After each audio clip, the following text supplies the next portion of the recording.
I'll never forget the day my entire vacation plan unraveled in an instant. I was in the middle of an unforgettable trip to Bali. Sun, sand, and everything I had been dreaming of for months. But then, out of nowhere, I get a notification on my phone that my return flight is canceled. Just like that. No warning. It wasn't just any flight. It was the one that was supposed to get me home after a week of paradise. And suddenly, I was stuck.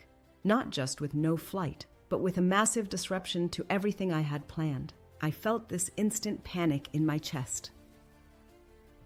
The trip I had spent so much time, money, and energy organizing now seems like it was falling apart.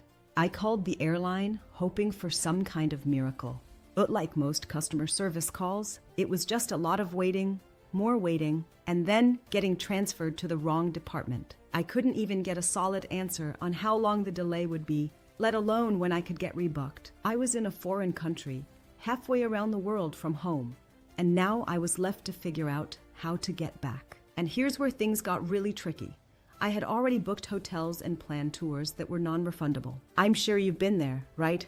When everything starts falling apart and you wonder if your hard-earned money is just slipping through your fingers. But then I remembered something.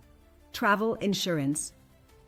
I'd signed up for it on a whim when I was booking my flights because it seemed like the smart thing to do.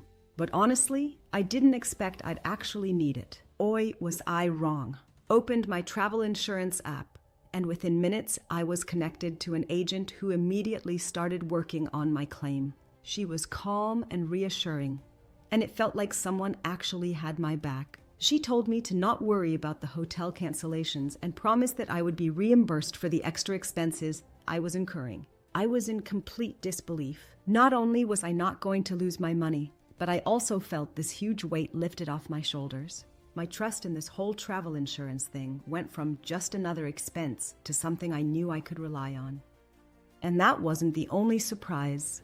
The airline eventually got back to me, and while they couldn't give me a direct flight back for a few days, the travel insurance also covered the additional costs for rebooking flights. The total amount I was reimbursed ended up being more than I had initially expected. I've learned something about travel insurance that I never knew before. It's not just a luxury, it's a lifesaver. It's the cushion you don't realize you need until you're in the middle of chaos, feeling totally helpless. If I hadn't had it, I would have been out hundreds, maybe even thousands of dollars. Not to mention the stress it would have caused trying to sort it all out myself. But this was easy, simple, and most importantly, it gave me peace of mind when I needed it the most. Here's my tip. Always get travel insurance before you go anywhere. It's one of those things that seems unnecessary until you're in a situation like this. And if you're looking for a reliable option, I personally trust Aura's.insure. It's the exact one I used for my Bali trip, and I can't imagine ever traveling without it again. It's not an ad, just a recommendation from someone who's been there and knows how important it is. I don't travel without it now, and you should trust me. It can save you more than just your money. It can save your sanity,